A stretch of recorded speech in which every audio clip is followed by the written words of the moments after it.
Emperor Rolnar marched through the ash-choked streets of what was once Earth, flanked by hundreds of security agents and support personnel.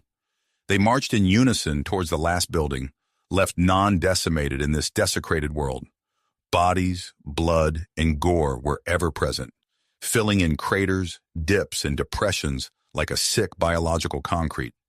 Death was everywhere on this once mighty world, yet how it came to be is a story what remains of the galaxy would rather leave unheard. In the year 2796, first contact with a bipedal race of omnivores was made in orbit of Icarus 1b172, a red supergiant star under close study due to its high probability of exploding in a supernova within a standard cycle.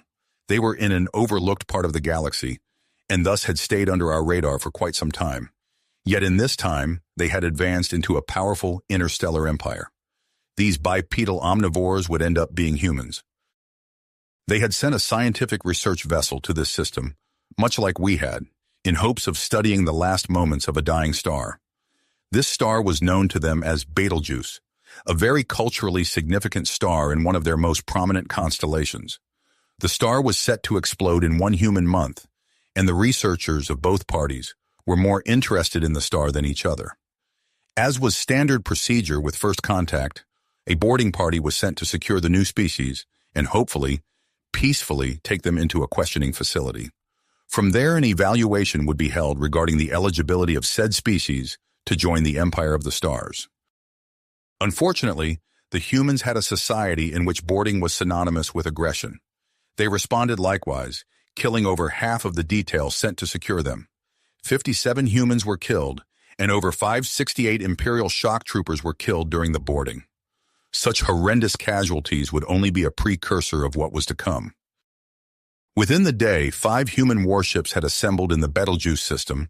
They were broadcasting on all frequencies for 5 hours and 30 minutes, something pertaining to the sun never setting, before 10 warships of the Imperial fleet jumped into the system. Within 10 minutes, hostilities erupted. All Imperial ships were destroyed, and all but one human ship was destroyed. The remaining human ship, Royal Flame, began to sift through the wreckage of Imperial ships, and what they found sealed the fate of quintillions of beings. Coordinates to every single system in the Empire, naval tactics, communications, and economics. Everything the Empire had at its disposal was turned against us. Upon finding such a treasure trove of information, humanity pounced upon everything they could get their hands on. Money was siphoned into nothingness, and communications were completely shut down. Our economy was all but shattered.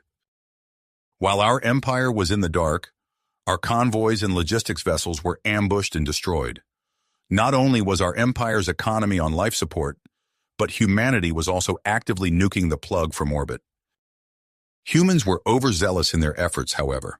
They were a nation of a very small number of stars. Our hundreds of thousands were not capable of being stopped for long. Our fleets regained the initiative and purged them station by station, world by world, and star by star. The war was a losing one for the humans. We were in ruins. They were turned to dust. When our fleets finally reached Earth after 50 years of fighting, they launched billions of drones, ships, munitions, and lives to stop our advance. We nearly lost everything, but they broke before our fleets did. They took down such a terrible number that our growth rate across the stars slumped by an entire order of magnitude. Whether or not humanity was justified in its war against the Empire was widely debated across the Empire. They only tried to survive after all, but at the end of the day, they had won, and to the victor go the spoils, or so the Empire thought. When the Emperor and his entourage entered the final tomb of humanity, they were greeted by a massive hallway that descended well over 25 miles below the surface. After taking a vehicle down the hall, the entourage was greeted by a massive array of screens and supercomputers. They had entered the crypt of the human leader, Queen Elizabeth II.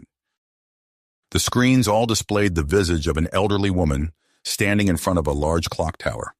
She greeted the entourage with a smile and said, "Welcome to the underground section of Buckingham Palace.